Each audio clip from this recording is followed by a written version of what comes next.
Our loving Heavenly Father, we are indeed grateful that you have brought us here today. We want you to shine on us and use us, Father. When you say, you know, who can I send, our first comment should be, send me, here I am. Father, we ask that you would bless this class, give us the interpretation and the vision that you inspired for us. In the name of Jesus Christ, amen. Okay, so today's lesson is about the problem with natural medicine. Now, is there a problem with natural medicine? Depends on where you're coming from, right? The problem that I want to address is this last week I had two people call me up in the evening. It was past store time hours, and they said, "What can you do about this?" And of course, I said, well, for that, you can easily take this remedy or that remedy, or you might do this. You could certainly do this also. And guess what they said? I don't have any of that. I said, well, what are you going to do? You know, the store's not open. And so one of the biggest problems that we have with natural remedies is not having it on hand. Okay? So, I mean, what if I believe so. What if they're actually in my apartment right now? Okay, just thought I'd give you the trace again. Okay. Okay, got it. Sorry to interrupt. Okay, so where do we need to start with natural remedies or natural health care?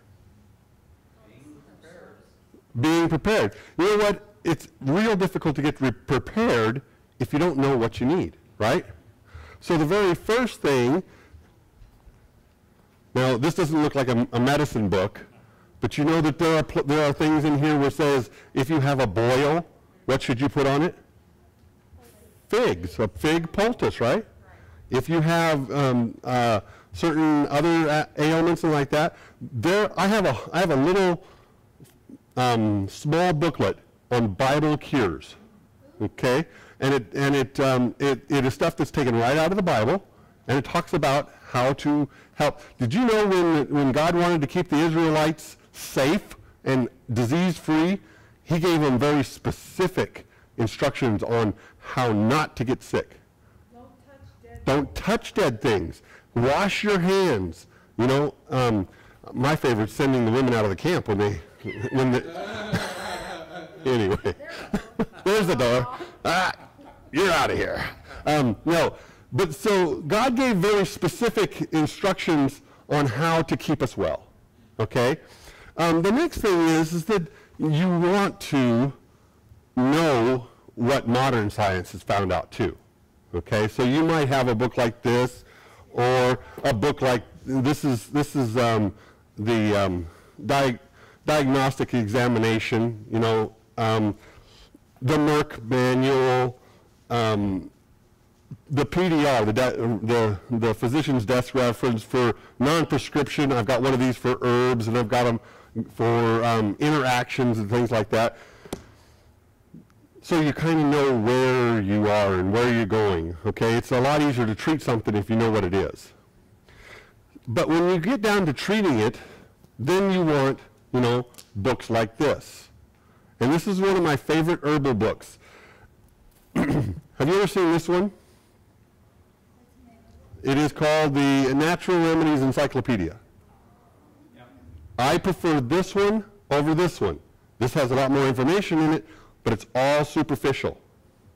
This doesn't go deep enough. If you're dealing with something that is chronic or acute or something like that, this isn't a good enough book. This one here, by Dr. John R. Christopher. Very good book. And you know, there's lots of people out there that have duplicated what he does. If you've ever heard of Dr. Richard Schultz, yeah. This was his teacher. Okay. Okay? This is the guy that taught Richard Schultz. If you've heard of Danny Vieira, Danny Vieira follows this protocol. Okay? Lodi. That's right. Yep. Are these available like at the bookstore? This very book is available up at Lorian's on 11th and Perry. Are they available on Amazon.com? Yes. Yeah. It's an herb store up on 11th and Perry. This one's called the School of Natural Healing. And not only does it tell you what these might be good for, tell you what the herb is good for, but in the back it gives you the herbal combinations, part by part, what it takes to build these. Okay? Nope. He was a Mormon. Really good information, you know, and there's no doctorate in this book. I mean, it's just herbal remedies. Okay? So once you've gotten to the point that you know what it is, and you know what herbs it helps with it, you know, okay, so we need knowledge. We've got to have the knowledge in order to work this. We need the herbs, right?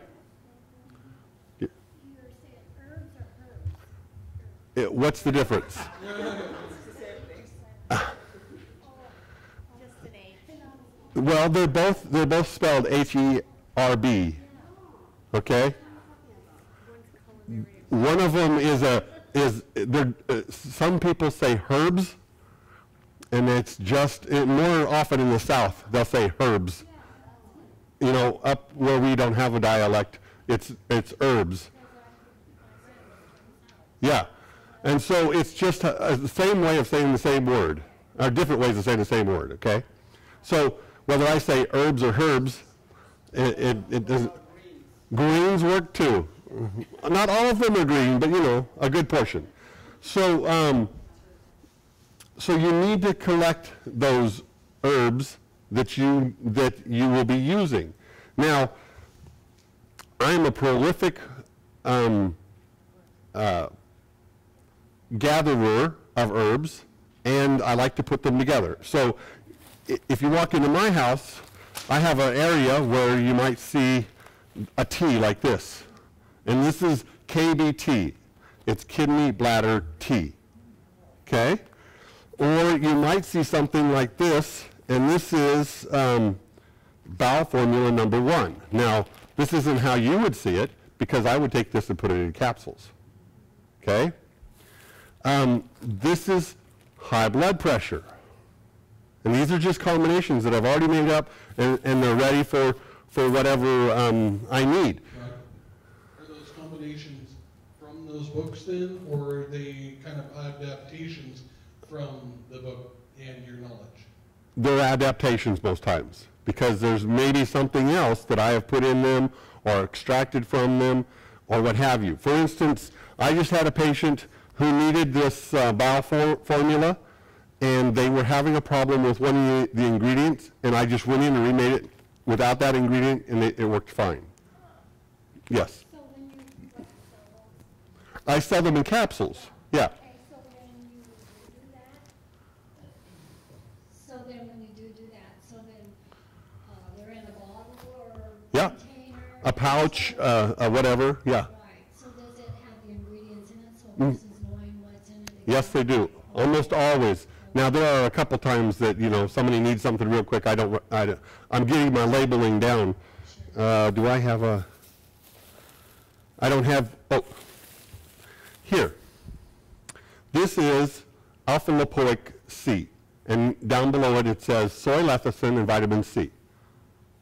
Now, it doesn't tell you how it's made. It doesn't tell you how, and like that. But it is that is the raw ingredients that a person could possibly have a reaction to, you know, or what have you. So I try to put all the ingredients on them. But for you, you would know, or I encourage you, if you start to make a herbal supplement, that you write down the ingredients too. Because let's say you run out of this. Yeah, I'm about out of this. Let's say I use all the rest of it up, and I'm going, okay, how did I make that? You see? So then if it says you could be allergic to it, do you put that warning on them, that bottle? say the question again. You were saying that metformin could be dangerous. So do you put that label on there to let the person know of that? Rarely do you have a significant interaction to herbs, or at least not the way that a medication might have a reaction. Now, I have a PDR, a physician's desk reference, just for interactions. And so I don't typically put a warning label on it, but before I've given it to them, I kind of have an idea what they're allergic to or what they might be allergic to. So I would take that into consideration. But we're talking about for you. I mean, this class isn't necessarily for you to go out and prescribe to somebody else. We're talking about, okay, you know a lot of what you might be allergic to. And so at that point, if you're taking one of these combinations, the nice thing about herbology is there is a wide set of herbs that do the same thing. So let's say that you want a colon cleanse, and it has peppermint in it, and you're allergic to peppermint, or you have some sort of reaction to that. Well, you could easily use fennel, because fennel has many of the same properties. It's very soothing to the digestive system. You could just take one out, put the other one in. Okay, so with all these people using these different things, so what's the success rate? Did people then get cured, or do they get sicker, it comes back, or what? Depends, just like medicine, it depends on when you detect it. It depends on how faithful the patient is. It also depends on how correct the diagnosis is. And so all of those things but when you start changing your lifestyle and you start moving towards a more holistic health, we find more people get well than if you have diabetes and you go to a medical doctor for, medication. How many of those people get well? They don't. But see, I've seen people who've changed their lifestyle and changed some of the things that they're doing, and in 3 days they're off their medication. No longer having to take medication. Now, is that the norm? No, I've seen people take 6 months to get off their medication, and get very frustrated with where their blood sugar is. But we don't expect them to take a medication in order to lower their blood sugar. We actually see them get well. Okay? Okay. I had a question on if you just have herbs, like you said, you always take herbs and stuff like that. Okay, if you live off of herbs, don't a lot of those interact with each other, so you gotta be careful with all. There are so few herbs that interact with each other. What we see more of is an herb interacting with a medication. So if you're on regular medication, it can make a difference what you are actually. based on herbs itself, it won't. Not typically.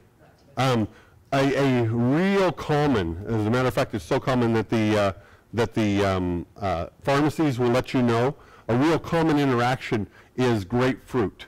If you're taking a medication, they will many times tell you to get off of grapefruit because grapefruit accentuates the reaction of that medication. In other words, it promotes it and makes it stronger. Okay?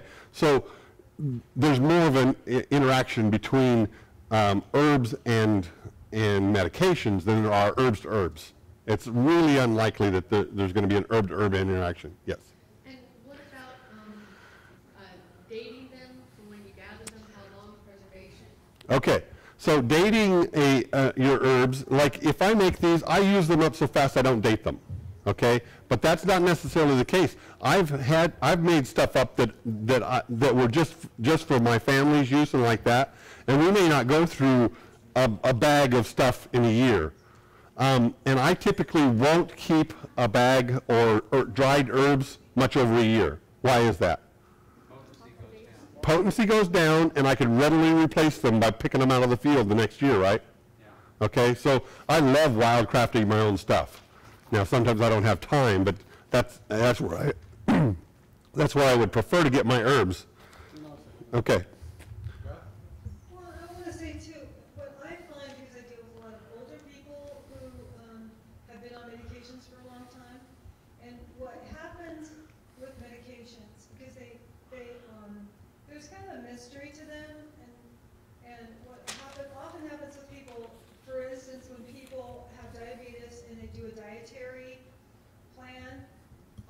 often do get better. They get completely off of their medication. They don't need insulin, and it's a complete lifestyle change.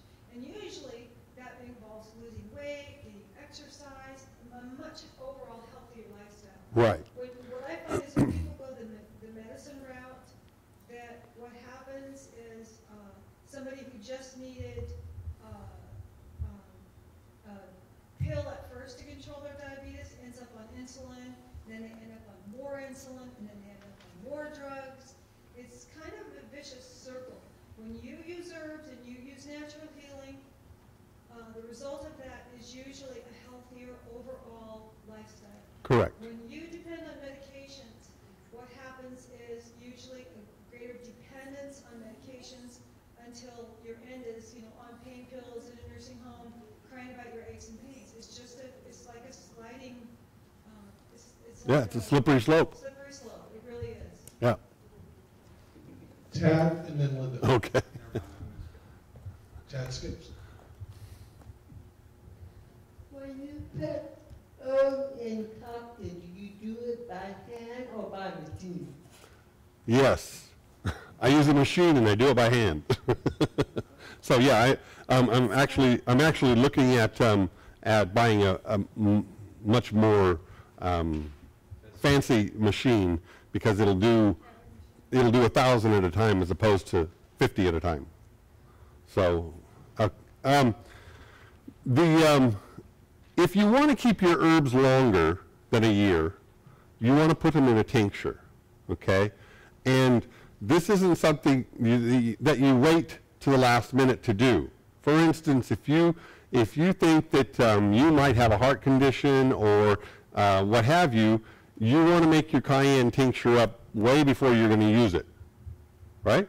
That make sense? So you want it sitting on the shelf, and that way, or in your purse or what have you, so that when the time comes, you just unscrew the lid and drop it in your mouth, okay? If you have a headache, and you want an herb to deal with a headache, you need to have that on hand, just like you'd have your Advil or Tylenol or ibuprofen or whatever on the shelf or in the medicine cabinet.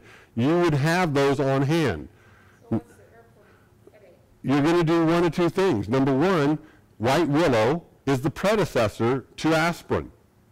Okay, only it has no adverse side effects that aspirin do, because not only does it have that key ingredient, but it also has the assimilation part of it and the elimination part of it. One of the things that makes most of your medications, especially if they were derived from a natural source, toxic, is they no longer have that elimination factor. They've brought it right down to that key ingredient, and the things that get it in help it to be useful, and things that get it out after it's no longer useful have been stripped away. All you have is an active ingredient. Because they're not really derived. You mean originated. You mean that the medication originated with something natural, but when they actually create it, it's a chemical. It's a synthetic chemical made in a laboratory that has no cofactors in Correct. it at all. Has no cofactors at all. Okay? Yes. Just a second. Wait for the microphone is so that the camera can hear you.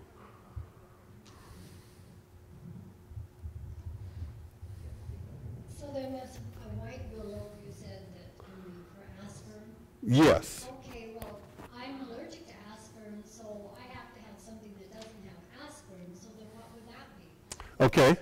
So first of all, as a physician, I would want to prove that out, because, like I said, there's a reason that you might be allergic to aspirin. It might not have the assimilation cofactor in there or the elimination cofactor, and so if it stays around, that might be what your allergic reaction is based on. But one of the best ways to alleviate a headache is to take and draw a hot bath and sit on the edge of the tub and put your feet in that hot bath and take a cold or ice pack compress and put it on your head. And what it does is it drives blood. Where's it going to drive the blood to? It's going to drive it to your feet, right? You're calling it to your feet by the heat on your feet. in the bathtub. Now this should be as hot as you can stand your feet to go in. I've actually done this where my feet turn beet red, you know, but I've got a cold compress on my head or on my neck or what have you, and within a few minutes, I mean, you don't have to wait for the Tylenol to kick in, you know, 20 minutes from now. Within a few minutes, your headache's gone. Okay, you've constricted your veins and arteries in your head, and you've dilated them in your feet, so the blood comes away. Okay. So then is it still going to help then for COPD when I have congestion in my lungs, the same thing? Well, certainly it will help with COPD and the congestion of your lungs if you do hot and cold fomentations. A fomentation is a wet towel that's either been heated or cooled, and so you do that. Now it exchanges blood and encourages your body to expel or expectorate that mucus. Okay, or it helps combat the virus or bacteria or whatever may be causing that. So those fomentations or those hot and cold compresses will help regardless of where you put them. Okay, so there's lots of different things that we could do for each ailment, and I did list some of those, so I wanted to talk about those. Can you use a thermoform in place of a hot towel? A what? Thermoform. What is that? You know those Adventist things, there's electric, but it's supposed to be moist heat? Now, many times they don't get hot enough, but they can be used, especially if you're soothing a muscle, what have you. Mm-hmm. I have had that reduce my migraines, and it worked great. Right. See, so there's a testimony. So can I use, like, for, to change the subject, but for my lungs, which you were talking about, well, can I use, like, dextromethylate on that? Because a lot of times I will breathe that in the water, and that helps to seem to loosen that up. Correct. So you can use it as a steam hood. You know, boil some water and have your eucalyptus or mentholatum in there, and you breathe that, and that kind of opens you up. I think I brought it down here. This is a lung ailment supplement that I buy from Western Botanical, and it has some things in it that are no longer on the market. They've actually been taken off the market. Okay, how many of you have ever heard of ephedra? Okay, ephedra is a bronchial dilator. It is extremely good. Now, one of the other things that it does is it causes the body not to have quite as much hunger or things like that. And so it's been abused in dietary pills. Okay, and you know herbs are medicine with less reactions. Okay, so you want to be aware that if you abuse something, then it can cause problems. However, this has it in it, and it is predominantly for lung problems. Okay, it's a bronchial dilator. It's called Brigham's tea. Okay, and so if you didn't know that, you wouldn't know that this has ephedra in it. Okay. How do you spell it? Brigham's tea. B-R-I-G-H-A-M.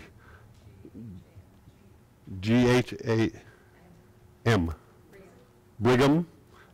You know who Brigham was? Brigham Young University.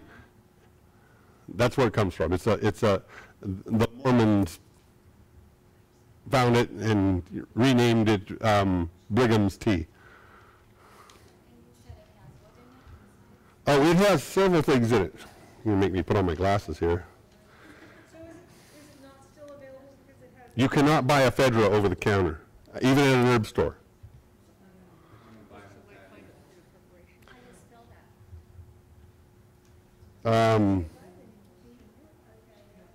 Okay, this has lobelia, peppermint, bitter orange, Brigham tea, and then it says essential oils. I'm not sure what the essential oils are from. What's Brigham ephedra. Oh. Brigham oil what? No, Brigham tea. But you said the last one. Essential oils. I don't know what that. Oh, it says peppermint. Oil, Peppermint essential oils.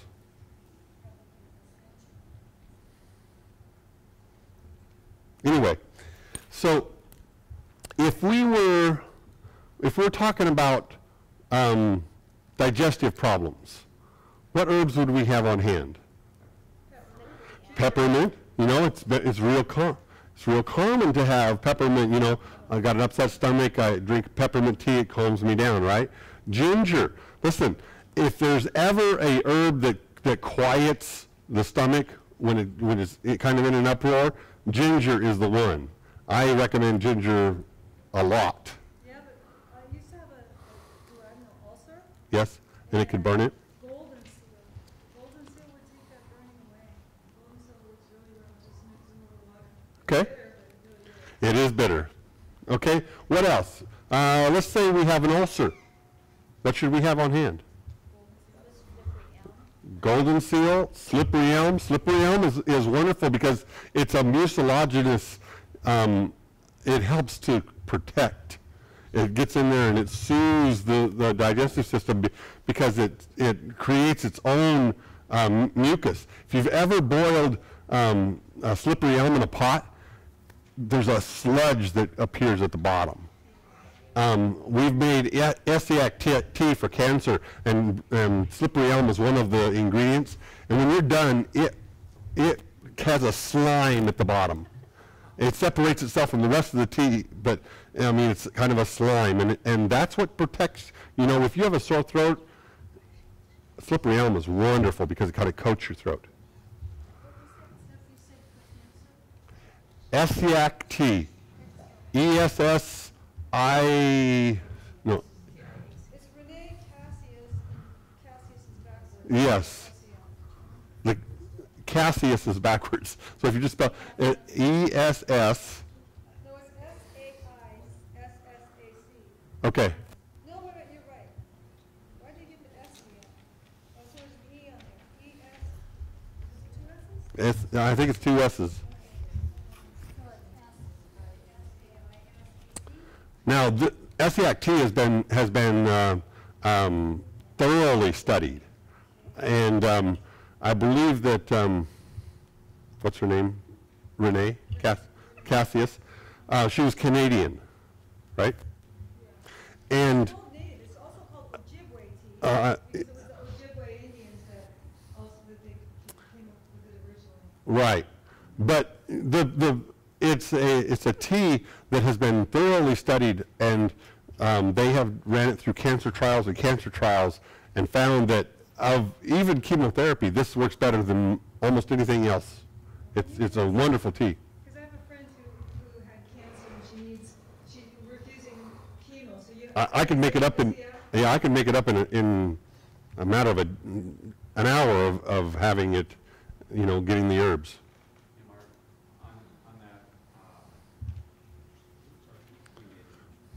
On that cancer treatment for cancer, the chemotherapy, there's been studies out that have shown that chemotherapy is 96% ineffective, plus or minus 3%.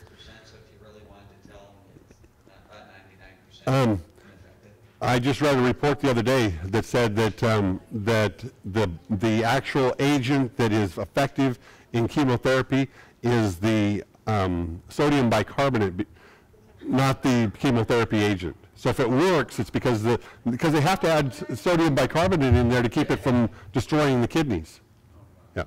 Yeah, my wife had cancer and fought for 2 years. She was doing chemotherapy. Took her about 2 years. Natural, I just heard about a good friend that passed away with natural 2 years. The key here is, apart from the resurrection, we are all going to die. You know, but how we proceed with the process of our health can make all the difference in the quality of life. Exactly. I've talked to cancer patients, and I said, look, let's say you have 5 years And regardless of whether you go conventional or you go natural, you're going to die at the end of 5 years. So here's the scenario.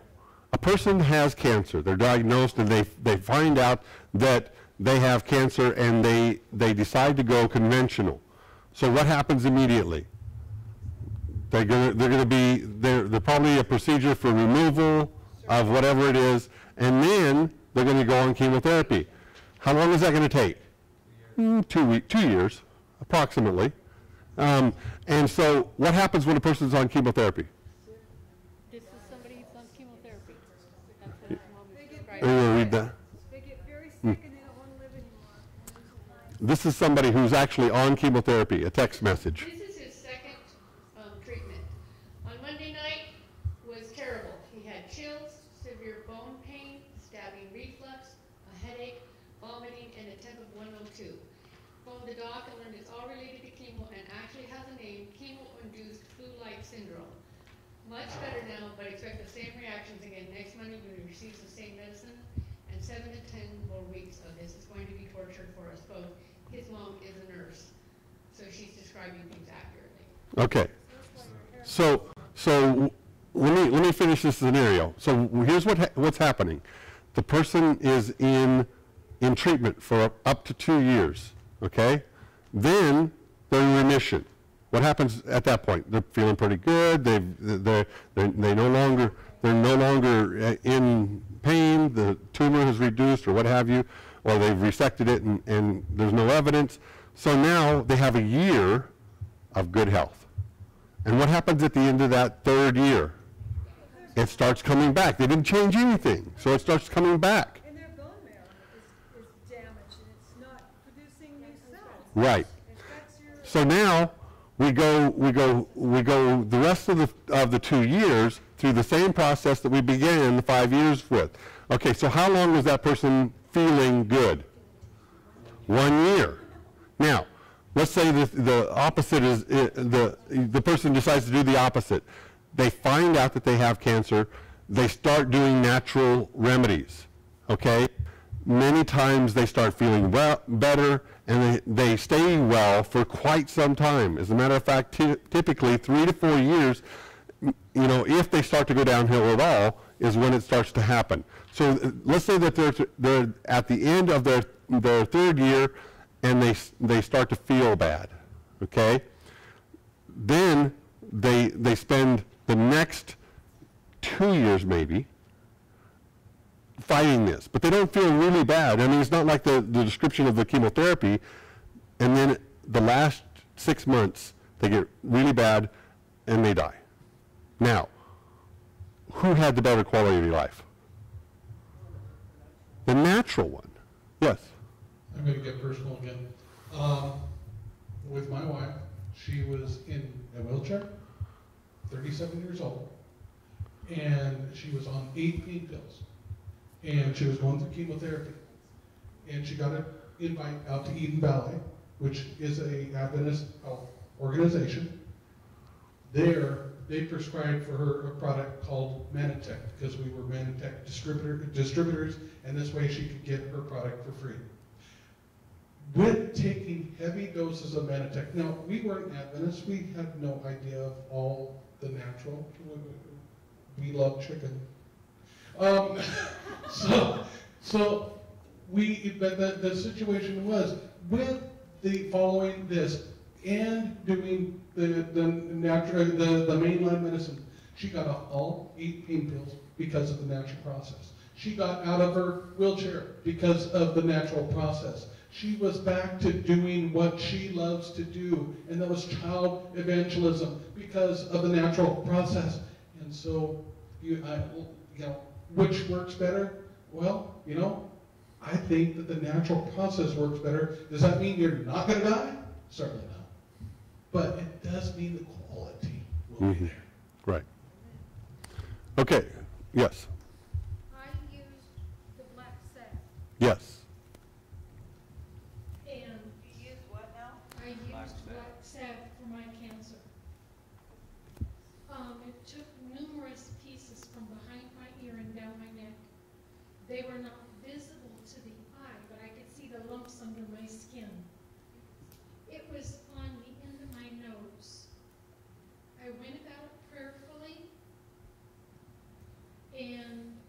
sometime just this week, I just started feeling it again. But I've had 2.5 years without any symptom or anything. Okay, so the whole point of today's class is that how can we take care of ourselves if we're not ready? You know, this is one of the most important items in our house. How many of you have one of these? Yeah, you know, it's a hot or a cold pack. Well, you either need a microwave or you need a hot pan of water. And so my kids will fall down, they'll hurt themselves, and what will I tell them? Put ice on it. About my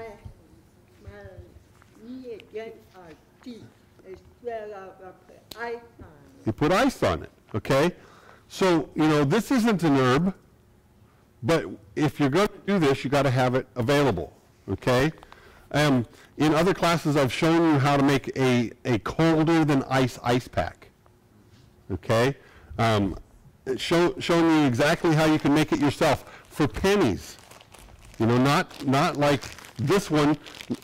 This one was, because my wife found it in a thrift store, was $2.50. But you know what this thing costs? It's about $25 if you go buy it out of the store. Okay. You know, we don't play with charcoal. We have it on hand, and we have it on hand for everything.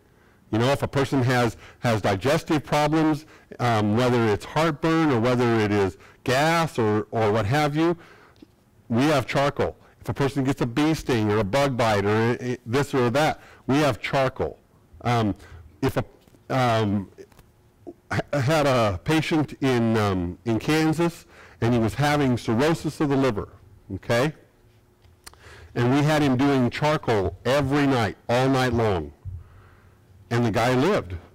You know, he didn't get rid of his cirrhosis completely, but he was able to get over the initial sickness that was being caused by his cirrhosis of the liver, because it was able to detoxify his liver through the skin. Okay? Through the skin. Yeah, we were putting charcoal packs right over the top of his liver.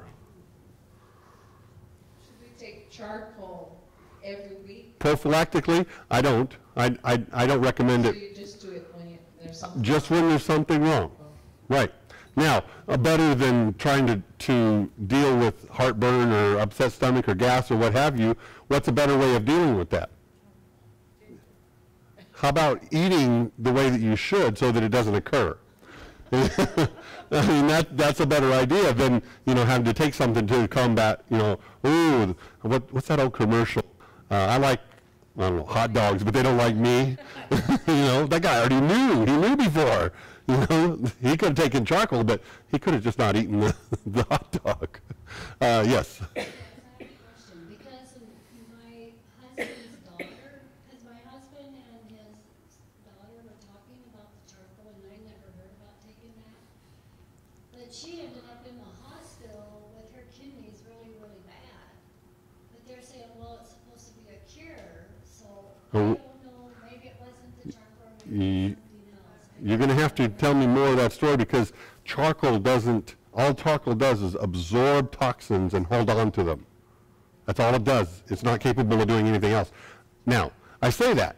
If you took copious amounts via your mouth, it would constipate you. Yeah. You know, it could cause constipation.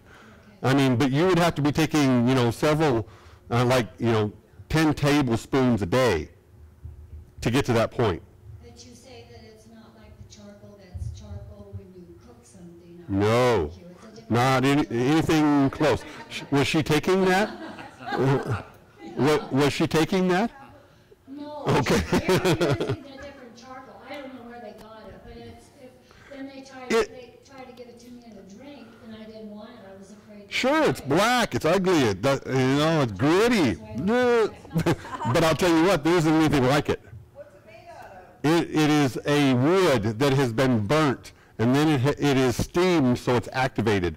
And when they steam it, it opens up all these pores, and just a small amount, I think 1 cubic inch of this has the absorbing rate of an entire football field. I mean, it's amazing. This stuff is incredible. Okay, we got that, Patty, and Barbara. There are a few herbs that could be dangerous, like the ephedra, if you overdo it. Sure. And then there are some questionable products from China. So we want to be careful about getting preparations from China, because God only knows what the Chinese are putting in things. Correct. Other than that, there shouldn't be too many problems with herbal remedies. You know, there are certain herbs that can cause problems. Again, we want to talk about, you know, if you're using it for incorrectly, too much of it, or you're using it for something that you don't have a problem. You know, for instance, a person might have a chemical imbalance and be taking St. John's wort. What does that do for the chemical imbalance? It's not going to fix that chemical imbalance, okay? So we want to be aware of that. I don't do any Chinese herbs because many times their herbs or their herbal combinations include some animal product, or these herbs, whoever is combining them has an Eastern philosophy, and there's an incantation that's done over them also. Okay? And so, you know, we don't need to be using Chinese medicine. I mean, we need to use a Christian philosophy in everything we do. Okay? In the medical field, they use charcoal because they know it will absorb Right. any of the toxins, or, you know, anytime there's a drug overdose, they know that if they pump enough charcoal in there, it's going to absorb a lot of that out of there. So Right. the medical field knows about charcoal, and I believe that we should know, each one of us should know and understand the need to have that in our supplies that we keep on hand at all times.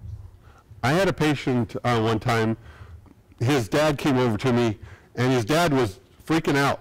I mean, his son was doubled over in pain, and he said, I don't know what's wrong with him, but, you know, I'm considering taking him to the emergency room. And I said, okay, let me come over. And so I came over, and I did a quick evaluation, and the child had had some chicken earlier in the evening, and he was having intestinal pain. And so I said, here's what I think. I think he has food poisoning. And so I said, here, have him drink this. I mixed a big heaping tablespoon of charcoal in a glass of orange juice, and he slammed it down even though he didn't want to. I mean, you know, he was already nauseated and all that. Well, he drank that down, and within minutes he vomited. Okay? And then I said, I fixed another one, mixed it up, had him drink that one. At that point, he didn't vomit at all. And within an hour, all the pain was gone. Okay? So the charcoal had caught up with the poisons that were coming out of that food and absorbed all of it and took it out of his system. Okay? This is the best thing to do for food poisoning. I don't know who's next. Yeah. So, well, anyway, in my circumstances, I can't have anything that's been cooked, burned, Yeah? because in the burn does affect my COPD. You wouldn't know that this is burned. So if I took that, I would know whether or not it's going to affect me or not. Nope. It won't affect you, other than helping So, medicinally. people that had COPD have tried it, Oh, yeah. and it hasn't affected them? No. Oh, I see. Okay, thank you.